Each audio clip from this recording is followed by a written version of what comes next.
හැමදේම මේ ආදරයෙන් ඕනකමින් කරන්නේ. මම ඩිමෙන්ෂියා පිළිබඳව දේශනය අවසන්වන්නට ආරාධනා කරනවා. භාග්‍ය ආයුධාතන මේ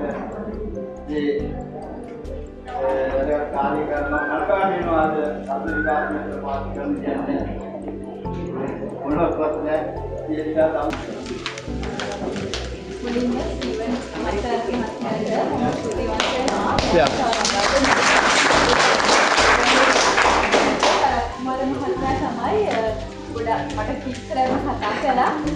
කොහොම හරි මේ දේශනේ කරන්න කියලා මට ආරාධනා කළා. ඒ මහත්මයාට මම ගොඩක් ස්තුතිවන්ත වෙනවා. එතකොට මේ ඩිමෙන්ෂියා කියන රෝගය ගැන තමයි අපි අද දැනුවත් කිරීම කරන්නේ. ඩිමෙන්ෂියා රෝගය ගැන සමහර වෙලාවට ඔයාලට අත්දැකීම් ඇති. සමහර වෙලාවට නම අහලවත් නැති වෙනවා. නේද? පොඩ්ඩක් අතුස් කරන්න බලන්න මේ නම අහලා තියෙනවද? තත්ත්ව ප්‍රමාණය. එතකොට හැබැයි මේ නම නැති වුණාට මේ රෝගය හරි ඉක්මනින් අපේ රටේ පැතිරීගෙන යන රෝගයක්. ඒ ගැන මම කියන කරුණු හැම එකක්ම ඔබලා මතක තියාගන්න ඕනේ නැහැ. හැබැයි සරලව මට අවශ්‍යයි මේ ලෙඩේ මොකද්ද? මේ ලක්ෂණ මොනවාද? බැරි වෙලාවත් අපිට මේ රෝගේ හැදුනොත් අපි මොකද කරන්නේ? කියන දැනුම ටිකක් ඔළුවේ තියාගන්න. පොඩ මම මේ දේශනා කරගෙන යනකොට ගොඩාක් තාක්ෂණික වචන පාවිච්චි කරන්න බලාපොරොත්තු වෙන්නේ නැහැ. මොනවා හරි තේරෙන්නේ නැති යමක් කියනවා නම් පොඩ්ඩක් අදුස්සලා අහන්න. එතකොට මේ ඩිමෙන්ෂියා කියන රෝගය ඇතුළත හැදෙන්නේ අපේ මොලේ. හැබැයි මේක මානසික රෝගයක් නෙවෙයි. ඒ මොලේ තියෙන සෛල දැන් හිතන්නකෝ අපේ මොලේ හැදලා තියෙන්නේ මොලේ සෛල ගොඩාක් එකතු වෙලා. අපි චුටි කාලේ ඉඳන්ම එක එක දේවල් ඉගෙන ගන්නකොට මොලේ වර්ධනය වෙනවා. ඒ මොලේ සෛල වලින් තමයි අපේ ජීවිතේ වුණ හැම එකක්ම ලැබෙන්නේ. මේ රූපේතර පැහැදිලි නැති වෙද්දි පස්සට ඇත්තට මේ තියෙන්නේ අපේ මොලේ ඇතුළේ. මොලේ ඇතුළේ ඒක සෛලයකින් තව සෛලයකට පණිවිඩ යන විදිය තමයි මේ පෙන්වන්න කරන්නේ. මේ ලයිට් පත්වනවා වගේ තියෙන්නේ මේ සෛල අතර පණිවිඩ යන්නේ විද්‍යුත් සංඥා මාර්ගයෙන්. ඒවා සිද්ධ වෙන විදිහ තමයි මේ පේන්නේ තියෙන්නේ. හිතන්න අපි ඇහෙන් මොන හරි දෙයක් දැක්කම අපිට අපේ ඇස්වල කියන්නේ ඇහෙන් යන පණිවිඩේ අඳුර ගන්න මොලේ තියෙන මධ්‍යස්ථාන. ඒ මොලේ තියෙන මධ්‍යස්ථාන වලින් තමයි හර්ෂණය කියන්නේ. අපිට හිතන්නවත් තප්පර දෙකක්වත් ගන්න නැති විදිහට හරි ඉක්මනට අපිට ඔළුවට එනවා මේ තියෙන ඇස්වල. හිතන්න අපේ මොලේ කොයිතරම් ක්‍රියාකාරීද කියලා. එතකොට මේ ඩිමෙන්ෂියා රෝගෙදි වෙන්නේ ඇත්තටම අපි මතක තියාගන්න දේවල් ටික ටික අමතක වෙලා යන්න පටන් ගන්නවා. හැබැයි හිතන්නකො සමහර වෙලාවට මේ රෝගය අසුරගන්න ටිකක් අමාරු.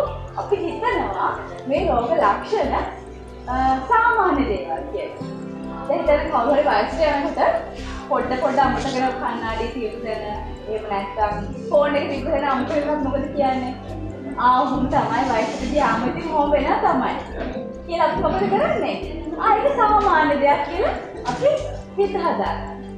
කවුරුද කියන්නේ මම කෙනෙකුට රාජකාරී වැඩත් එක්ක ඉතින් මොහොම තමයි.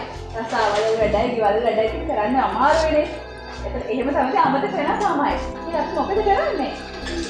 මේ දේවල් සාමාන්‍ය දේවල් විදිහට අපි හිත හදාගන්නවා. ඒක තමයි මේ රෝගයේ තියෙන මම දකින ලොකුම ගැටලුවක් වෙන්නේ. එතකොට දැන්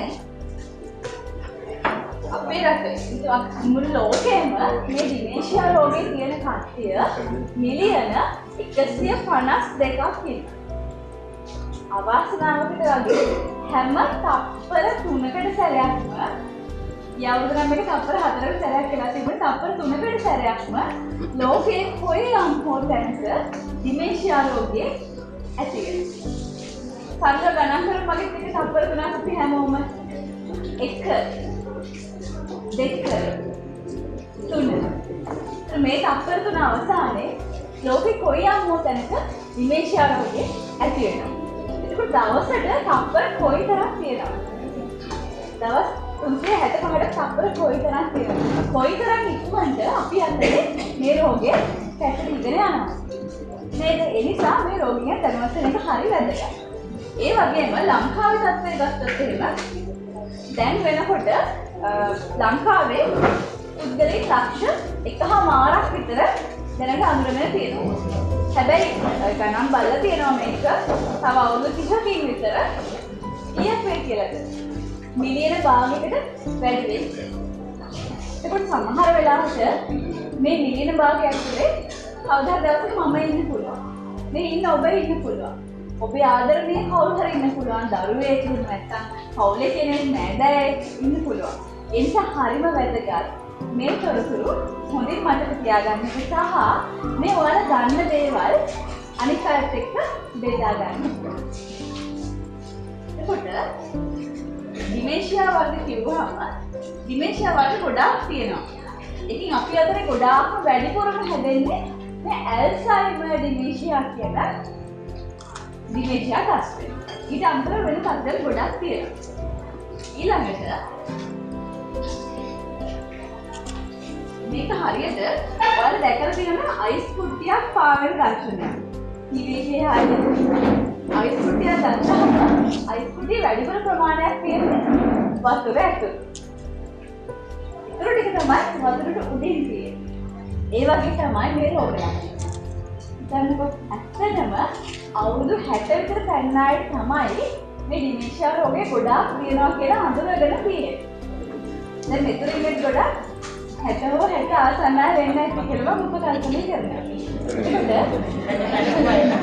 ඒක වැඩි අය ඔක්කොම. හරි. ඉතින් මේක හරිය වැදගත් හැමෝටම. මොකද මේ රෝගේ කිසිද පෙන්නන්න පටන් ගන්නේ අවුරුදු 60 විතර පැන්නන් පස්සේ තමයි. හැබැයි මේක චුට්ට අවුරුදු 30 40 ඉන්න ටික ටික අපි අතරේ පැතිරීගෙන තිබිච්ච එකක්. දැන් අපි දන්නවා අපිට කෙස්සක් හෙම්බිරිස්සාවක් හැදුනොත් අපි දන්නවානේ මට මේ උන්න. එහෙනම් මට හෙම්බිරිස්සා. ඉන්න ටික ප්‍රෙෂර් වැඩි වුණොත් එහෙම මට මේක ප්‍රෙෂර් වැඩි වෙලා ඒක අඳුරගන්න ක්‍රම සහ විදි තියෙනවා. ඉතින් උණක් හැදුනායි කියලා අපි දන්නවා පෙඩල් පෙත්තක් දීලා බලනවා. එහෙම නැත්නම් ડોක්ටර් ගාවට ගිහලා කියන්න දන්නවනේ ડોක්ටර් මගේ ඇඟට අමාරුයි. මට කන්න බෑ. ඇඟේ රස්නේ වැඩි මට උණ දුක. අපි එහෙම කියන්න දන්නවා. හැබැයි මේ ලෙඩේ මේ ඩිමෙන්ෂියා රෝගේ රෝග ලක්ෂණ අපි කියන්න දන්නවද? නෑ. ඒ නිසා හරිය වැදගත් මේක අඳුරගන්න එක. ඒකට මම ඉස්සෙල්ලා කිව්වා වගේ මේ ලෙඩේ හැදෙන්නේ අපේ මොළේටනේ. ඒ මොළේ තියෙන මට්ටය අපිට තියෙන මට්ටය ටික අඩු වෙලා යනවා මේ ඩිමෙන්ෂියා රෝගය. මුල්ම කාලේ පොඩ්ඩක් දෙච්චර දැනෙන්නේවත් නෑ. ඊළඟට ටික කාලයක් යනකොට ඔන්න පොඩි වෙනස්කම් වෙන්න පටන් ගන්නවා. දැන් උදාහරණයක් විදිහට කිව්වොත් එහෙම එක සැරේම බස් එකේ යන්න ඔයාලා මෙතනින් ඉඳන් මොන බස් එකේ කොහොම ගිහිල්ලාද ගෙදර යන්න කියලා දන්නවා නේද? බස් හෝල්ට් එක දාන්න. එතකොට සමහර වෙලාවට අමතකයි කොයි බස් හෝල්ට් එකේද උපරිම බස් හෝල්ට් එකක් දැක්කේ හැරියේ බැහැර තියෙන්නේ. සමහරවල් ගෙදරින් එළියට බහිනවා හරි බඩු කීපයක් ගන්න කඩේට යන්න කියලා. කඩේට ගියා මතක නැහැ මොනවාද කියන්නේ කිව්වේ. එහෙම දේවල් වෙලා නැද්ද අපිට? අනන්තවත් වෙලා ඇති. සමහර වෙලාවට ඔයාලා දැකලා ඇති අත්දැකීමුත් ඇති කණ්ණාඩිය සමහරට නල්ලේ තියාගෙන හතර වටේ හොයලා නැද්ද? හොයලා තියෙනවා.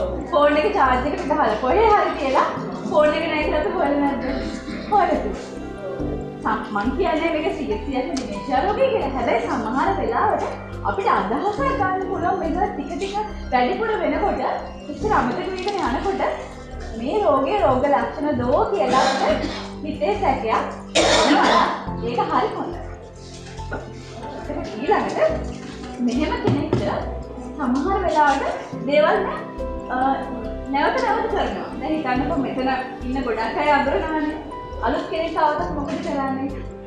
ඔයා කොහෙන්ද? ඔයා කවුද? ඔයා මොකද කරන්නේ විස්තර අහනවානේ. නේද? ඒක විස්තර අහලා ඒ කෙනාලගේ ඔයාගෙන් ආයෙසරයක් කරනකොට ඒ විස්තරම මොකද හිතේ? අමුතු ඉන්න පොඩ්ඩක් නෑ අමුතු ගතියක් නෑ. නේද? ඒ වගේ තමයි මොහොතේ තැනකට ගියාම සමහර කෙනෙක් අහනවා ඔයාගේ නම මොකක්ද? ආයෙ කෙනෙක් කියනවා ඔයාගේ නම මොකක්ද? ආයෙ කෙනෙක් කියනවා ඔයාගේ නම මොකක්ද? දැන් එහෙම වුණත් අපි කොහොමද මොනවද කියලා දකින්නේ? අයියෝ මෙයාට මොකක්ද කියලා. අපුතුයි මෙයා. ඒ වුණත් කියන්නේ නේද? සමහර වෙලාවට මේ හැසිරීම ඩිමෙන්ෂියා රෝගයේ මූලික ලක්ෂණයක් වෙන්න පුළුවන්. ඇයි අපේ තොරතුරු ගත්තට ඒව මතක තියාගන්න අපේ මොලේ. මේ මොලේ ඒ මතක තියාගන්න තැන් විනාශ වෙලා තියෙන්න පුළුවන්. ඊළඟට සමහර වෙලාවට වෙන කඩ ටික කාලයක් ගියාම සමහරට හුරු පුරුදු තැන් වල අතරමං යනවා. දැන් හිතන්න අපි යනවා කුස්සියට. කුස්සියට ගිහලා දැන් අපිට සාලට එන්න ඕනේ. හැබැයි අපි සාලට ගිහින් ඇවිල්ලා සමහරට වෙන කල්පනා කාමරේ. අපිට බැලලා තියෙන්නේ. අපිට මතක නැහැ සාලේ තියෙන්නේ. බාත්රූම් එකේ තියෙන කොහෙද කියලා. ඊට වෙලාවක මම මේ කොහෙද යන්නේ කියලා ඒ අදාළ තැනට යනවා. හැබැයි ඒක ටිකක් අමුතුයි නේද වෙන එක. ඊළඟට සමහර අය ටික කාලයක් ගියාම තමන් දැන් ඉන්නේ කොහෙද? මම ඉන්නේ හිතන්නකෝ දැන් වෙලාව කීයට වගේ යන්නේ සාමාන්‍යයෙන් අපිට වටපිට බලලා කියන්න පුළුවන්. දැන් මම ඔයගොල්ලන්ගේ ඔන්නෝසු දිහා බලන්න ඇතුව දැන් වෙලාව කීයට වගේ යන්නේ කියලා ඔයාලට අදහසක් තියෙනවද? කියන්න බෑ කීයට වගේ ඉස්සරහට 12ට වගේ ඇති. ඒක අපිට කියන්නේ නැහැ වෙනම අයට කියාගන්න බෑ. සමහර වෙලාවට මේ අහුවත් වෙනවා විතර දවල් වෙලා නිකන් රාමේ රෑ වෙලා නිකන් ඔහේ උත්තරයක් දෙනවා කිසිම දෙයක් ඒගොල්ලන්ට වටපිටාවේ කලතරෙන් තොරතුරු අරගෙන ඒගොල්ලන්ගේ අදහස දෙන්න විදිහක් නැහැ. ඇයි ඒ දේවල් වලට ඕන මතක සායිද මොකද වෙලා තියෙන්නේ? මැරිලා තියෙන නිසා. මේ මායට සමහර වෙලාවට ටික ඔන්න දැන් ටික දවසක් යනකොට මෙයාලට පොඩ්ඩක් තේරෙන්න පටන් ගන්නවා. මට පොඩ්ඩක් ඔළුවේ දේවල් ටික ටික නිකන් නැතිලා යන නිකන් වැටෙනවා වගේ තේරෙනවා. එතකොට සමහර අය මොකද කරන්නේ? වැඩි සමාජයට යන්නේ නැහැ. ඉතින් හොඳට ක්‍රියාකාරී වෙලා පන්සලේ නැත්නම් පල්ලියේ නැත්නම් පොදු වැඩවලට ගිහින් කට්ටිය මොකද වෙන්නේ? ටික දවසක් යනවා. වැඩි මං ගෑවලා ඉන්නවා. ඇයි සමහර විට අනික් අයගෙන් එන දැන් හිතන්නකෝ මට අමතක වෙනවා කියලා අනික් අය දැනගත්තා. අන්න ඒ වගේ හේතුවක් නිසා මෙහෙම අය මගහරින්න උත්සාහ කරන්න පුළුවන්. එතකොට තව දෙයක් තමයි මේ කාලයක් දිහාම ගොඩාක් සංකූලතාවය. කියන්නේ මේ රෝගයට අදාළ තවතර රෝග ලක්ෂණ වර්ධනය වෙන්න පටන් ගන්නවා. සමහර වෙලාවට මෙහෙම අය නිින්ද යන්නේ. නෑ කිසිම නැගිටලා අනිත් කාටත් කරදරේ එක ඒවා කියලා එක බනිනවා අන්න ඒ වගේ. ඊළඟට සමහර අයට නැති දේවල් පේන්න පටන් ගන්නවා. නැති සද්ද ඇහෙන්න පටන් ගන්නවා.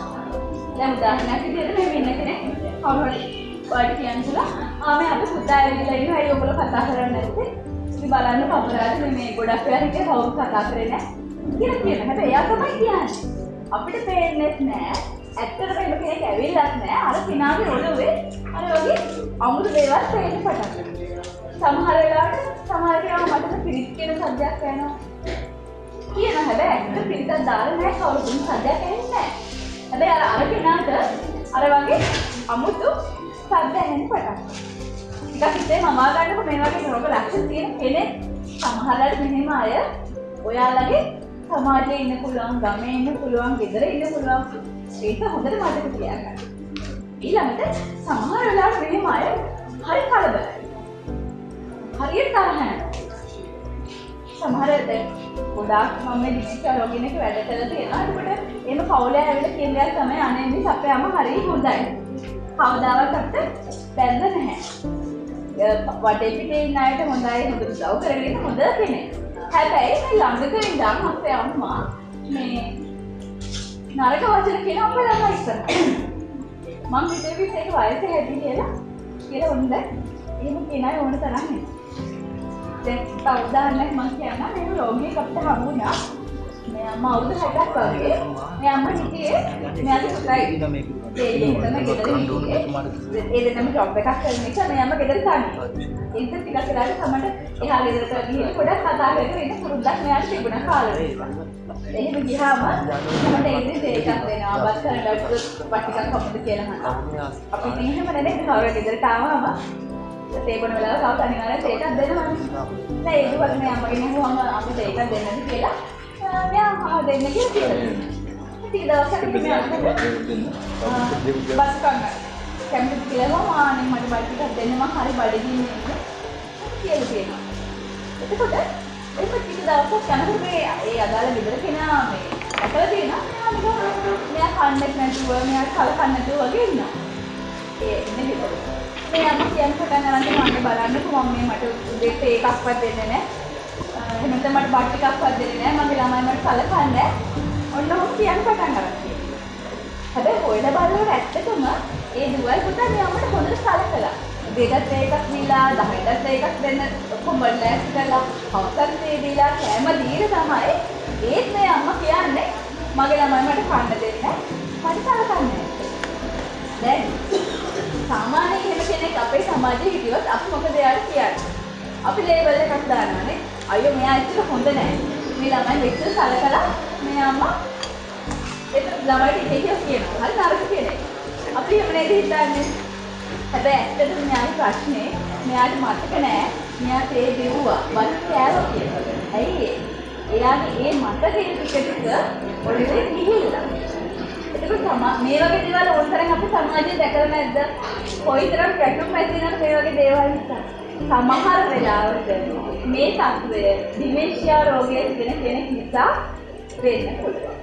නිසා හොඳට මතක තියාගන්න මේ වගේ අමුතු දේවල් වෙනකොට අපි සාමාන්‍යයෙන් දන්න දේවල් වලට වඩා වැඩිපුර යමක් ඒ සිද්ධිය වෙන කෙනාට ඉඳලා තියෙන්න පුළුවන්. හැකියාව තියෙනවා. මම කියන්නේ සිල්ක්‍රියා කියලා. හැබැයි ගොඩක් විට ඒකට කැපුවක් තියෙනවා. ඒකට ටික කාලයක් යනකොට මේ කෙනාගේ සම්පූර්ණ පෞරුෂය එයා කතා බහ කරන විදිහ හැදෙන විදිහ හරි වෙනවා. දැන් උදාහරණයක් දෙන්න ආවම සභාවට ආවම අපි මොන වගේ අනුමත ගන්නවා. අපි කොහොමද වාඩි වෙන්නේ? අපි කතා බහ කරන විදිහ හරි වෙනස් නේ. අපි ගෙදර වගේ එහෙම ඉන්නේ නැහැ. මෙහෙම කෙනෙක් සමහරට දැන් ගාඩිය කියනකොට සම්දල් ෂර්ට් එක දාලා. එහෙනම් දැන් අද මාල් කරන්න ඕනේ කියනකොට දැන් ඉතින් කරව ගන්න යනවා. එයාට මතක නැහැ තමන් ඉන්නේ සභාවකද පිරිසක් අතරද මොකද ඒ දැනුම මොකද වෙලා තියෙන්නේ. එයාගේ මතකේ නැහැ. අන්න ඒ වගේ ටික මේ රෝගය වර්ධනය වෙන්න පටන් ගන්නවා. දැන් මෙහෙම දේවල් තිබුණාම සමහර අය කරන්නේ ඒ ගෙදර ඉන්න කෙනා කාමරේට දාලා දොර වහලා තියෙනවා. එහෙම නැත්නම් කොහෙවත් එක්කම් යන්නේ නැහැ. මේ සමහරට ඔබට දැකලා පිස්සු කියලා. අර පිස්සු කියන්නේ එදත් නෙවෙයි. එතකොට මෙහෙම කෙනෙක් හිටියොත් දැන් මෙයාව තව කාමරයක් ඇතුලේ හිටියොත් දැන් මෙයාගේ තත්ත්වය තවදුරටත් වැඩි වෙනවා. ඊළඟට මෙහෙම අය කාර්යයක් ගිහම අඩු ගන්න වචන පවා අමතක වෙනවා. දැන් හිතන්න මේ තියෙන මොකද කියලා හැමෝම දන්නවනේ. නේද? මල් පොතිය. මල අපි ඒකට කියන වචන දානවා. සමහරකට මේ රෝගීන්ට එහෙම වචන මතක නැහැ. දැන් මෙයාට ෆෝන් එක සමාන කියන්න අර කෝල් ගන්න එක. එහෙම නැත්නම් ෆෑනට කියන්න ලියන එක. ඒක මතක නැහැ. ෆෑන, පොත, ෆෝන් එක කියලා කියන්න වචන එන්නේ නැහැ. ඇයි වචන කියන්නේ කොහෙද? අපේ ෆෝනේ. ඒව මැකිලා ගියොත් මොකද වෙන්නේ? අර වචන ඔක්කොමත් එක්ක තමයි මැකිලා යන්නේ. දැන් අපි හරි බයන්නේ නැහැ. ඒකට මේව තමයි ප්‍රධාන රෝග ලක්ෂණ. හැබැයි කාර්යයක් ගියාම මේක කෙනෙක් මොකද වෙන්නේ? ඇඳටම වැටෙන්න පුළුවන්. ඇඳට වැට අඩු ගානේ හට වතුරේක දාලා දැම්මම ගිලින්නවා. එයාට මතක නැහැ. ඒ වගේ තත්ත්වයකට පත් වෙන්න පුළුවන්. ඒ නිසා කොයිතරම් භයානකයිද කියලා බලන්න මේ තත්ත්වය. එතකොට මේ රෝගයට වාට හිතෙන්න පුළුවන් හරිද රෝග ලක්ෂණ මම කිව්වානේ. දැන් මේකට බෙහෙත් තියෙනවා. ඇත්තටම බෙහෙත් නැහැ. මේ රෝගයට බෙහෙත් හොයාගෙන නැහැ. හරි බයන්නේ සත්‍යයක්. ඊළඟට මේ රෝගය හැදුනොත් අනිවාර්යයෙන්ම අවුරුදු 8ක් 9ක් ගිහින් හරි මෙයා මරණයට පත් වෙනවාමයි. ඒකත් වලකන්න අමාරුයි. දැන් වෙනකම් ඔයගොල්ලෝ හිතන් ඉන්නේ නැති ආ ප්‍රශ්නයක් නෑ ඒක බෙහෙත් ටිකක් ගන්න පුළුවන් කියලා. දැන් බෙහෙතුත් නෑ දැන් මොකද කරන්නේ? අනිවාර්යෙන් යනවා. බෙහෙතුත් නෑ. පැටලීගෙනත් යනවා. බලපොත සත්‍යයක් නෙවෙයි. මේ සත්‍යයක් තමයි. එතකොට ඇත්තටම මේ ඩිමෙන්ෂියා තත්ත්වය අපිට එක සැරේම අඳුර ගන්න බෑ මේ රෝග ලක්ෂණ වලින් විතරක්. එතකොට අපිට පුළුවන් වෛද්‍යවරයෙක් හම්බෙලා අපිට ස්නායු වෛද්‍යවරයෙක් හම්බෙලා මේ දේවල් ටික කියන්න. දැන් හිතන්න මුදල් කියලා අපිට ගන්න බෑ කියලා. අනිවාර්යෙන්ම ඔයගොල්ලෝ බේස් හොස්පිටල් එකේ තියෙනවා මනෝචිකිත්සකීය සහාය. ඒ ගොඩක් අය ඒවට යන්නේ නැහැ. ඔය මනෝවිද්‍යාව උපදේශන ගත්තාම ගොඩක් අය හරි බයයි. මම පිස්සු කියලා තමයි යන්නේ කියලා. ලේබල් එකේ බයයි.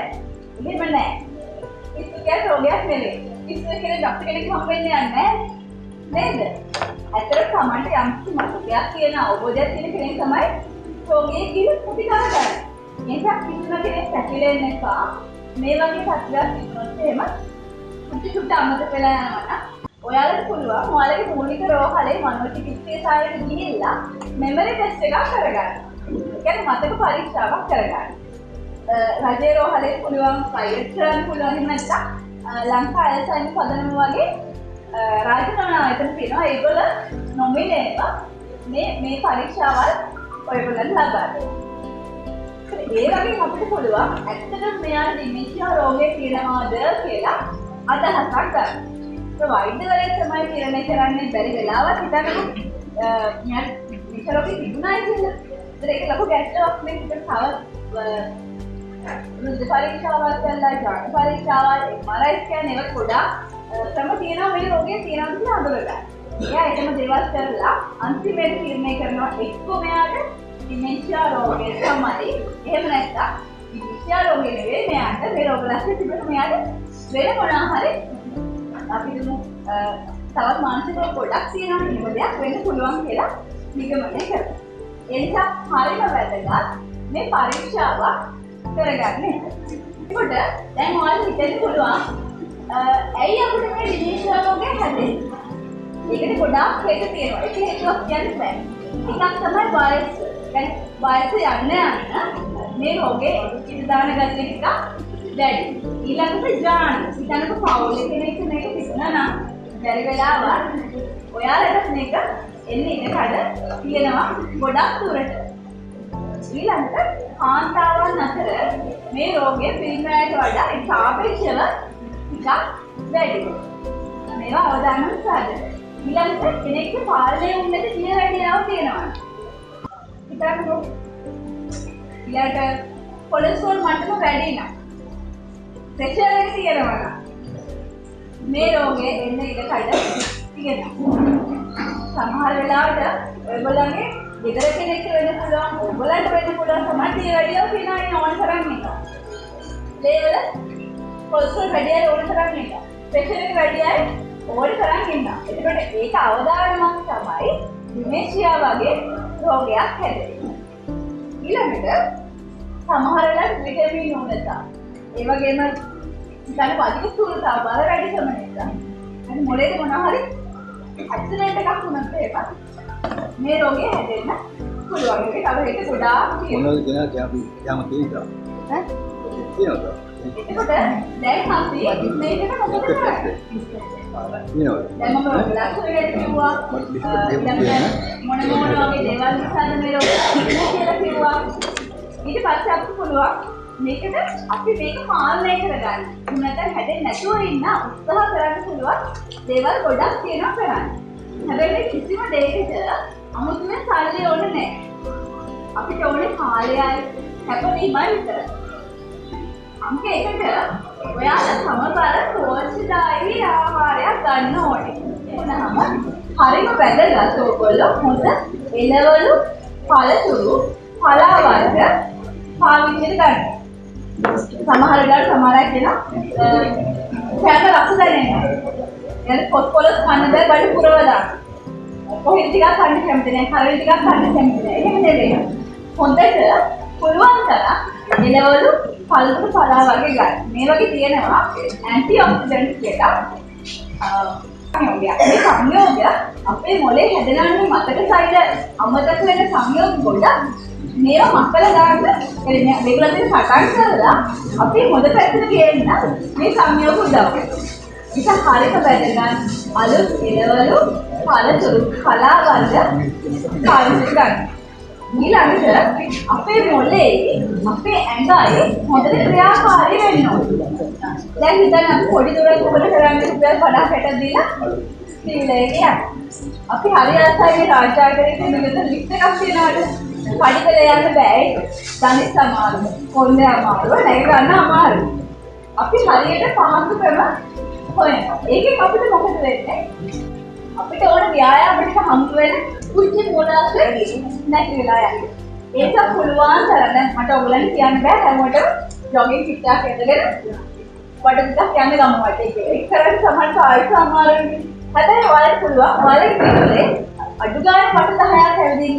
ඔය ගෙදරින් බබාලත් එක්ක පුජාය ඔතන ගෙදරින් ඒකක්. මේ වෙලාවට ඒගොල්ලෝ ඉන්නේ හරි මහන්සිනේ ඩාඩි දානවා. ඒගොල්ලෝ සෙල්ලම් කරන්න පටන් ගන්නවා. අඩු ගානේ ඕලයක් දාලා ඒගොල්ලෝ අල්ලන්න කියන්නේ. ඒ වගේ ක්‍රියාකාරී වෙනවා. ඔයාලා අතු ගන්නකොට උලදර හයියෙන් අතු ගන්න. ගෙදර පරිපලක් තියෙන අඩු ගානේ දහවතාවක් විතර පල්ලෙහාට දමන් කරන්න. අන්න ඒ වගේ එදිනෙදා දේවල් වලින් ක්‍රියාකාරී වෙනවා. එහෙම නැත්නම් ඔයාලට පුළුවන් අඩු ගානේ විනාඩි 5ක් 10ක් හරි මොනවා හරි ව්‍යායාමයක් කරන්න.